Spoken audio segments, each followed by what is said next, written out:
Okay, this is the GR86, which is a lot, this seems a lot lower to the ground than the normal one. This is of course the left-hand drive version, which is why the brake pump is on this side and the battery is on the other side.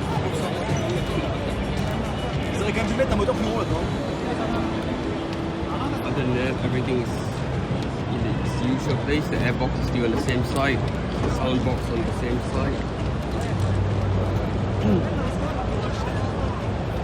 Proper LED headlights. Same wet Panasonic battery.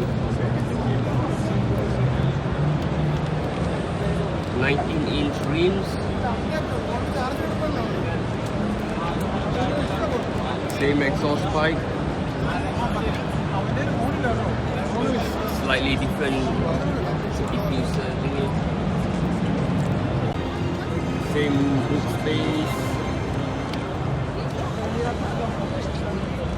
No spare wheels either.